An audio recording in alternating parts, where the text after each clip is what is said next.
Hello everyone, welcome back to the Smiler recreation. It is episode number 8 and it's the final episode of the Smiler. No cinematic at the start because I'm leaving all of that for the full release this Sunday. Well it's Sunday today, so it would be next Sunday. Next Sunday coming up, the 1st of March, otherwise known as St. David's Day. Get ready for the Smiler. The Smiler is coming. I completed this over Friday. All this footage you're seeing now was from last week, and yeah, it's definitely been one of the shorter projects I've done. I believe Nemesis took about 4 or 5 months to do.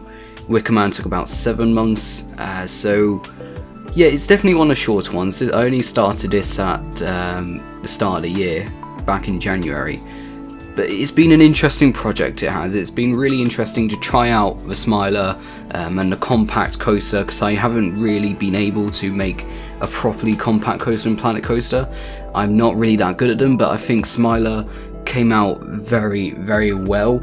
It definitely took a lot of changing around, a lot of editing the track. You know, even whilst I was doing this in this time lapse, I was editing the track off camera a bit because it still just wasn't there. So just for an explanation of what you just saw from the opening time lapse was the queue pen. That was just me making the queue line fences using some TMTK pieces, and of course you don't want to see me do all of that queue lining now, do you? It took me about 2 hours to make that entire queue, and I don't ever want to do it again. It was horrible. Here I'm just doing like the logo and the lettering. I also did the Smile Always on the other side of the ride. And yeah, most of this episode is going to be quite short clips. It's going to be jumping around a little, jumping to other bits of the recreation, because it's just the finishing touches really. Stuff that I haven't gotten to yet and I just need to finish off. But yeah, like I said, Smiler's done and I'm actually really proud of it. I really like Smiler, and I think all of you are actually going to enjoy it when it gets released to the workshop on Sunday. Yeah, as Smiler has definitely been my most popular recreation so far. It's definitely brought in a lot of new subscribers, I have to say, and a lot of new viewers. I don't think any series on my channel has had the popularity Smiler has, so in a way I don't really want to end it because it's bringing in so many new viewers. But it's over now. I do have to end it.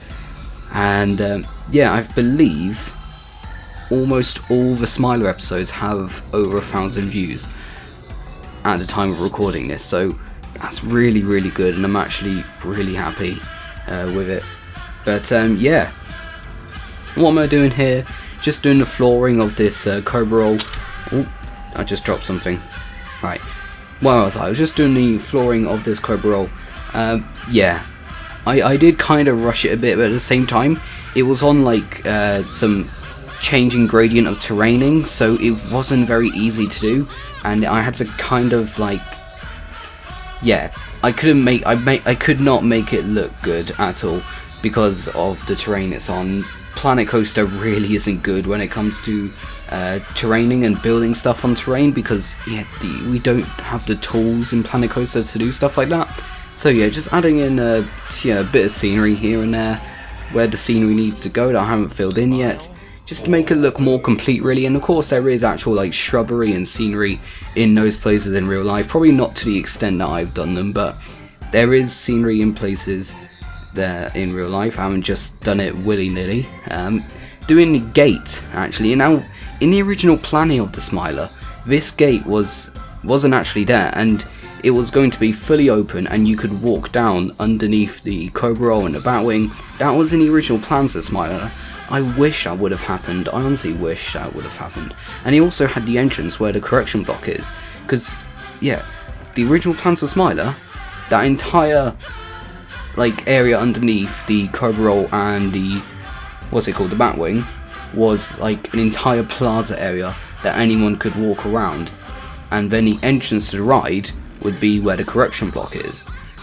It's interesting that they didn't really go with that, but yeah. Doing the on-ride photography cameras here, I know these probably don't look exactly like the ones in real life, but it's a tiny little detailed, to be honest. It doesn't really matter that much. Here I'm redoing the rings on the bottom of the Marmalizer. I said in the Marmalizer episode ages ago now I was going to redo the rings because they looked horrible. Just never really got around to them, and now I am. I'm finally getting around to them. Like I said, this is what this episode is. It's just going around to empty areas, fixing stuff, building things that need doing, really. There's nothing really major in this episode. And yeah, doing the Q-Line kiosk here. Didn't bother doing the interior of this, because it's, once again, it's such a small thing. Do I really need to do the interior of it? Yeah, to be honest, this isn't even open in real life half the time anyway, so I don't think it's ever open in real life, to be honest. It's interesting, sorry I misspoke there, it's interesting that they have these in Q-Lines in real life. Like Merlin have these everywhere in Q-Lines. I believe Wickerman's also got one of these. What else? Sword Arise got one. Nemesis Inferno has one. I think those are the only ones that have them. I don't think Swarm has one, no. But yeah, Merlin loves to put these in Q-Lines, and it's just like grab a snack and stuff. You know, you can't really buy merchandise from this. It's more like snacky stuff, but you know, whatever gets the money, I would say, with Merlin. I mean, at the end of the day, Merlin are a business, and their main goal is to get more money. So if this gets more money, then sure. However, yeah, they don't really open it anymore, so it's just sitting there empty, to be honest. They probably haven't restocked it, to be honest. I don't know. I don't really know what to talk about in this video. Oh, actually, there is something we could talk about. That's the recent announcements Alton Towers have made. Now, of course, it's the 40th anniversary season of Towers this year, so, I mean, technically it's the 70th if you're counting the 1950s, because Alton Towers has technically been open as an attraction to the public since 1951, 1952, I think, or 1950. I'm not entirely sure. Somewhere around there. And so yeah, so technically it's about 70 years old and not 40. It only started operating as a theme park, like an actual proper park, since 1980. Hence why it's the 40th anniversary. But yeah, so they've announced a few events. There's this new one that they're doing called Oktoberfest. Now, no doubt this is obviously going to be themed to the real Oktoberfest that they hold in Munich, I think they do it in. They do it in Munich. I'm not sure, somewhere in Germany they do it. And they said it's going to be a family-friendly event. That's going to be interesting to see, because I swear Oktoberfest is like just getting drunk. I swear that's basically all Oktoberfest is. They said it's going to be entertainment, so that'll be good to see, I guess. But it's going to be interesting to see if it's going to be family friendly. But, so, yeah, I don't know. They've also announced a couple more things, more to do with like CBeebies Land and the new Gangster Granny, the ride they've got going on. They've got an event for that. But there's a bit of news that came out with Scarefest that's caught my eye. Unfortunately, it's nothing to do with scare zones.